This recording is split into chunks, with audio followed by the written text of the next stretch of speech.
Ambiance studieuse dans l'hémicycle du département où ont été réunis les parents et les enfants inscrits sur la plateforme Academia. Un site d'accompagnement aux devoirs des enfants qui a été financé par la SIDR au bénéfice des allocataires comme la famille Moutien. Franchement, en tant que parents, on est dépassés par les leçons et l'enseignement que nous on a reçu et maintenant c'est différent. Donc le fait qu'on peut s'assurer, on est assuré d'avoir les aides en ligne, déjà on n'a pas besoin de se déplacer, il suffit de se connecter, ça nous rassure de savoir que nos enfants ils peuvent se débrouiller au niveau des leçons. Un moment d'échange a été organisé avec ces enfants car depuis 2019 ce sont eux les plus assidus du travail scolaire. Une excellence saluée par le bailleur social. La SIDR qui loge les familles les plus défavorisées a eu cette idée parce qu'à La Réunion, vous le savez, il y a un décrochage scolaire qui nous a sensibilisés et nous avons eu l'idée de cette action qui est certes très inhabituelle de la part d'un bailleur social, on nous l'a dit, mais qui aujourd'hui montre la satisfaction des locataires quant à cette action. Un mot gentil, bienveillant et plein d'espoir a été donné à tous les enfants. De la 6e à la terminale, ils pourront ainsi utiliser de nouvelles tablettes afin de garantir une continuité pédagogique. De la connexion Internet jusqu'aux équipements, le département accompagne ces jeunes au quotidien. L'école, l'avenir de l'école est numérique, qu'on le veuille ou non. Donc il faut accompagner les enfants. Nous, c'est ce qu'on fait avec les collèges, depuis la connexion jusque aux usages. Mais pour qu'il y ait des usages, il faut des outils tout simples, des tablettes ou des ordinateurs.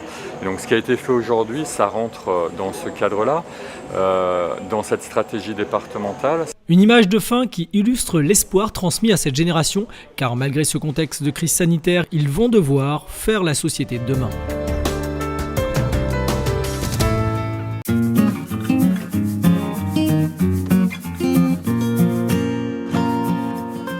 Quand j'étais petite, lorsque nous venions à Saint-Denis, mes parents m'emmenaient toujours au jardin de l'État. Mais là, lorsque je regarde la ville de Saint-Denis, je vois un des milieux les plus modifiés par l'homme. Mais si je me tourne vers les hauts, on a encore des milieux intacts et sans doute qui arrivaient jusqu'au niveau de l'océan. Et je pense à ces navigateurs qui, lorsqu'ils ont découvert l'île, ont découvert un Éden avec une végétation luxuriante, de très nombreux oiseaux qui vivaient dans les forêts, des poissons à foison dans les rivières. Et l'homme s'installe et pour cela, il est obligé de défricher. Défricher pour ses habitations, défricher pour mettre en place des cultures pour nourrir les habitants. Et c'est ainsi que, petit à petit, tout le pourtour de l'île sur le littoral a été modifié et même jusque dans les cirques. Aujourd'hui, il reste à peu près 30% de cette végétation encore à peu près intacte. Et ces 30% ont été inscrits au patrimoine mondial de l'humanité. Il appartient donc aux Réunionnais de transmettre aux générations futures cette végétation, ce bien qui est unique parce qu'il contient des espèces qui n'existent nulle part ailleurs qu'à l'île de la Réunion. Si on me demande aujourd'hui qu'est-ce qui est le plus important pour demain, c'est de trouver un équilibre entre un développement nécessaire de notre île, mais une non moins indispensable préservation de la nature. Et c'est à nous, Réunionnais, de trouver cette balance.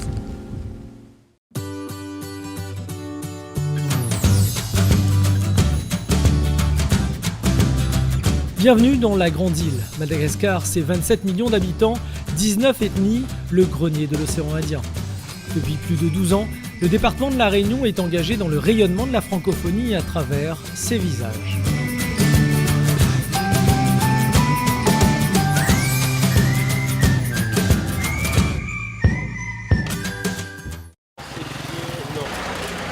Ouais, on va traverser.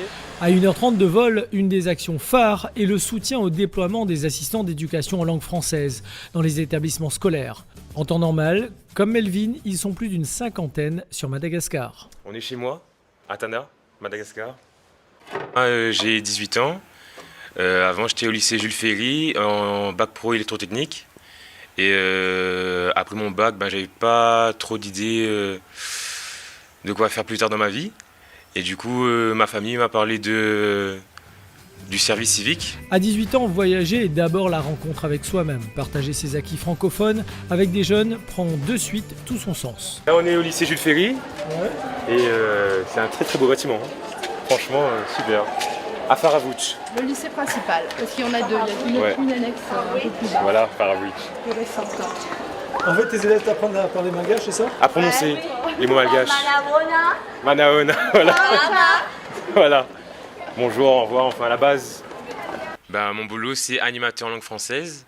En tout, on a 26 classes. Et ça se passe super bien. Je dois faire parler les élèves en français. Bon, je ne sais pas si ça a quelque chose à voir avec notre culture insulaire, mais on n'a pas eu trop de problèmes. Il y a une différence énorme parce qu'ils participent déjà beaucoup plus. Ils ont moins peur à parler. Enfin, on ne fait pas trop de leçons avec eux et on s'améliore mieux en parlant en français avec eux tout le temps, puisque les profs de français ici ne parlent pas genre, tout en français. Les élèves de mon lycée sont très talentueux, en chant, en poème, en dessin, en tout. Et vraiment, c'est un super boulot de faire ça. J'adore faire ça. Cette expérience a clairement changé ces jeunes volontaires internationaux. Pour quelqu'un de 18 ans, c'est sûr que partir à l'étranger, surtout à Madagascar, travailler à Madagascar, c'est compliqué, mais bon, après on s'habitue, on est jeune et on s'habitue à tout. Plus de 300 volontaires internationaux font rayonner le français dans cette zone de l'océan Indien depuis 2008. Ce jour-là, une partie des volontaires internationaux se sont retrouvés. Je suis attaché de programme éducation, agriculture, familiale. J'aide aussi des enfants en soutien scolaire. Ordinateur culturel. D'accompagner les différents AELF dans les 9 établissements sur Madagascar. On est au lycée Antoine pour l'appui à la francophonie. En langue de français au lycée Jules Ferry. La sensibilisation dans les EPP, dans les écoles primaires publiques. Et un club de meringue. Parmi les volontaires, Johan a un beau CV. Après une expérience métropolitaine, il voit son avenir dans la coopération. Donc je suis VSI en fait, volontaire en solidarité internationale, donc encadré par France Volontaire. J'ai été déjà VSI 2 années, les 2 dernières années en fait avant d'arriver à Madagascar en Inde. Donc j'ai été coordinateur culturel pour l'Alliance française de Pondichéry. Une mission qui s'est très bien passée et j'ai eu l'occasion donc de rebondir sur une dernière année, enfin une autre mission plutôt de VSI. Donc voilà, à Tananarive, à l'OIF. Mise à disposition par le département à l'OIF, son cadre de travail est énorme.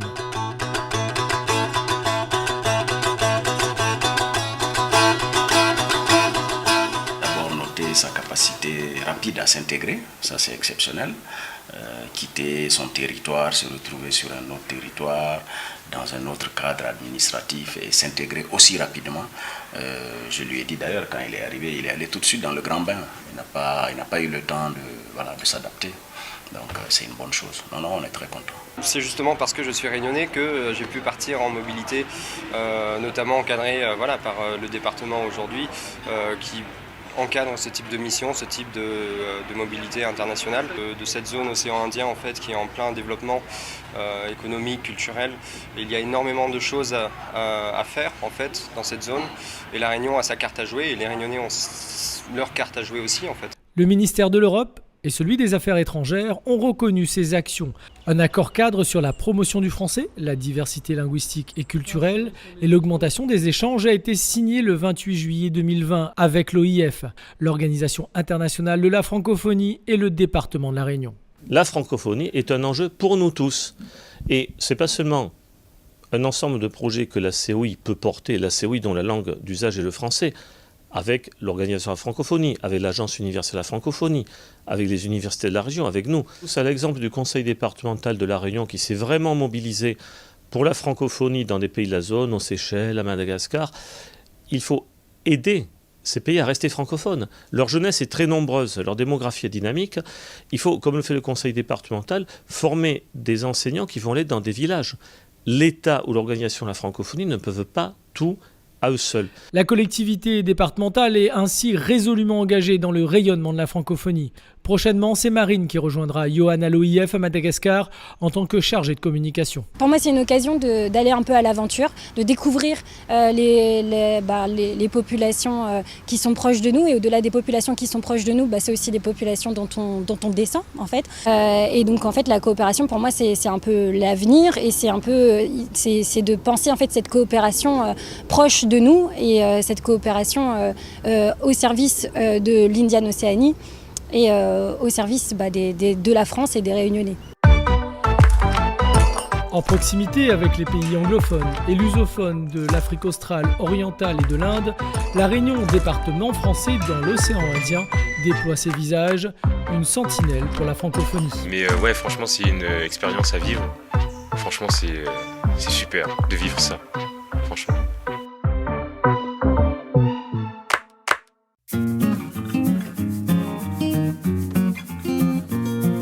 Nous sommes au stade de la Redoute et je veux raconter une partie de l'histoire du sport à La Réunion. En 1940-1946, c'était un hippodrome. La piste allait jusqu'au monument des Anglais. C'était l'après-guerre. Mais enfin, ça venait surtout de l'île Maurice, puisque c'est les Anglais qui ont amené l'escrime à La Réunion, la boxe et compagnie. Déjà des relations entre les îles, oui, tout à fait. Ces relations ont été concrétisées par la Ligue réunionnaise de football à travers le tournoi triangulaire qui réunissait donc Maurice, Madagascar et Réunion. L'osmose entre les structures d'État, puisque Jeunesse et Sport était mis en place en 1947, et le monde sportif grâce à des associations telles que l'ORES, telles que le CROSS, qui ont été mis en place. Donc il y a eu une forme de passage de pouvoir entre l'État et les associations sportives. Il ne faut pas oublier les écoles. Il y a des relations avec les écoles élémentaires grâce à l'UCEP, grâce à l'UFOLEP et grâce aussi à l'ASU qui était à l'époque l'OSU et qui est devenu l'UNSS. J'étais enseignant d'éducation physique et enseignant tout court puisque j'étais dans les écoles élémentaires aussi. C'est ce que j'appellerais le SAS. Hein, le passage des méthodes, le passage des structures, le passage de la prise de conscience aussi, parce que le sport n'a pas toujours été reconnu comme une activité éducative et surtout une activité concourant à la santé des individus. Faire du sport, c'était perdre son temps. Et maintenant, on reconnaît la valeur du sport et avec la crise sanitaire à l'heure actuelle, on se rend compte que le sport est indispensable et plus que nécessaire. On était sous les tamarins, sous les tamariniers, pardon, pour le repas du midi, et puis on regardait les courses de chevaux, les courses de cyclisme, ou les matchs de football, les grands matchs de football. Ici a eu lieu de célèbres victoires, en particulier celle du CF Saint-Denis en Coupe de France contre Libourne. La départementalisation a surtout rapproché la Réunion de la mère patrie. Ne pas oublier non plus les liaisons aériennes et maritimes. À l'époque, aller en métropole, c'était pas facile. Beaucoup d'athlètes réunionnais auraient pu peut-être faire une carrière en métropole. Je me rappelle d'une expression d'un élu très connu à La Réunion, lorsque je suis rentré dans son bureau après la victoire en Coupe nationale des cadets. Il m'a dit « La Réunion qui gagne, c'est hyper important. Gagner, ce n'est pas simplement en sport, c'est en économie, c'est dans l'éducation. Et La Réunion qui gagne, il a tout résumé dans cette expression. » Ça fait 6 mois que j'étais au chômage, j'avais RSA. C'est mon conseiller qui a proposé à moi de la plus. Et il me fait quoi comme travail? Il me dit normalement complète canne. Avec le R+, il m'a pu conserver mes allocations, une aide importante. Surtout quand on lève le matin de bonne heure. Il connaît qu'on a une petite aide en plus, ça motive aussi la personne. Miafel, Ferro GAV et micro black and acid. R+, l'activité en toute sécurité. Plus d'informations sur le www.département974.fr.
Préparer la MDPH de demain et améliorer l'accompagnement des personnes en situation de handicap, un projet inscrit sur une feuille de route et développé au sein d'un programme national pour les 2 prochaines années.